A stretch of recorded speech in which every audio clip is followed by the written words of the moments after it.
The anima in a man and the animus in a woman have a very specific function.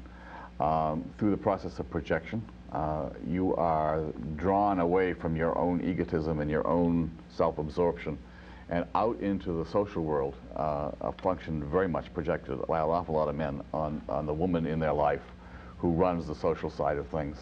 The function of the anima is to draw a man into the water, the waters of the wider world, if you will.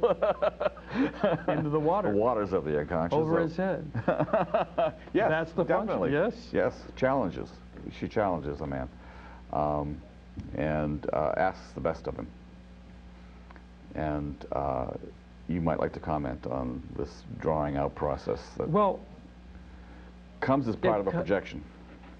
Back to the teenage years that Yes. we were talking about. I mean, you live in your family, you live as a family unit, and you think a person, you know, your parents are your world when you're a child. When you really stop and think about it, that's an incredibly powerful force. You know, how could a person, in fact, ever leave the circle of the sphere in which they were born? Right. When you really stop and think about it.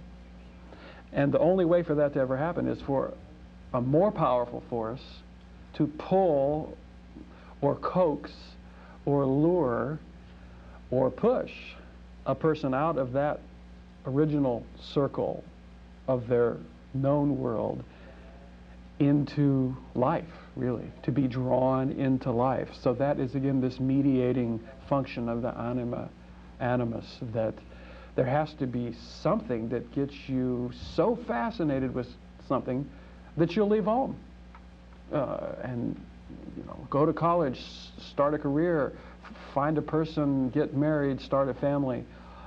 That kind of energy. So it's fascination too, you know.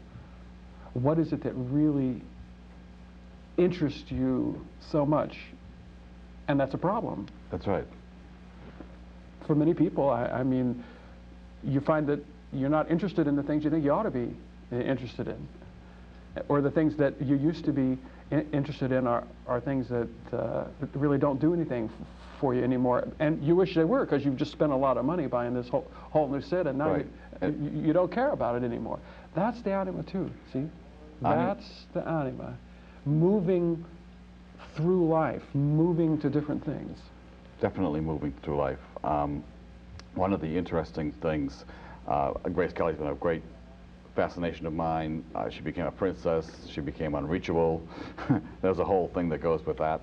But it's been a lifelong interest, and I'm very much sort of at the coming together point of over a decade of work with Nina Dimmitt, who's a Boston Jungian analyst, and I very much dedicate this program to her, by the way. Anyway, I have dreamt about Grace Kelly. I had a very personal dream about Grace Kelly, and I won't get into it here. But Jung also has a concept called synchronicity. That is, things have a personal, intense personal meaning to the individual because they're happening now. And with this coming together of my life and my personality, I was working this afternoon setting up the set for this program, and the gentleman who is very much the force behind this program, he said, "Dick, if you will do a program on Jung, I'll help you put it together." His name is Akira Kamiya, and he is working on the what we call computer graphics tonight in the control room. He walked over to me very quietly this afternoon while I was hanging the picture of Grace Kelly so that it could be photographed and shot for tonight's program, and said, "That's my godmother." Well, I looked at him and said, "Really?" And he said, "Yes, my mother knew Grace Kelly." So there's a whole... Well, synchronicity it's quite a concept. Yes, it's a thing later. a lot of people are confused about, but the technical definition of synchronicity is a meaningful occurrence Yes. in time of an inner and an outer event. That's right. And so your experience actually is very much fits the definition, because the inner event is your preoccupation with Grace Kelly. That's right. And the experience that you had when you were young. The outer event is what happened today. Here we have a guy whose godmother is Grace Kelly, just at the time when you're doing a creative project. Together. Together, right. And so synchronicity is a part of that mediating function too. How the inner and the outer world, the microcosm and the macrocosm, are related to each other. That's a part of the mediating function of the anima, and in your life too. Yes, and I've had dozens of events that happened this year like this. And Well, because I'm a Jungian, I sort of am used to it. But I just stood this afternoon and thought, wow, you know, look at this, what's going on here. well, it's creative. So the animist function is also involved in the creative aspect of a person. You know, the poet talks about the muse. Someone says they've been inspired. That feeling that something larger than yourself has somehow moved or done something Right. in your life. That's the anima function too. That creativity. But as we all know, I mean, if you're going to do something new, different, if you're going to take a chance, if you're going to get passionate about something, there's going to be pain. I mean, Yes. that's a part of the anima getting you into the world. I Very mean, much so.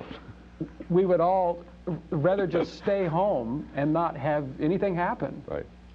Or I know, you know, when I think about my kids and when I have, you know, fantasies about what their life will be or what I want for my kids. Yes, exactly. My fantasy is it's a life where nothing ever happens. And what kind of a life is that? But you know, that's what I want for my kids. Now this is the anima thing, that getting pulled means getting all tangled up in life, like That's I right. am, That's absolutely right. like you are. That's right. And to hold back from that because I don't want to go there. I don't want to be hurt. To hold back from life. Why else are we here? Right. I mean, and I think it's a good point to emphasize that this is the man's, in my case, I'm talking about Grace Kelly, my inner anima figure, right.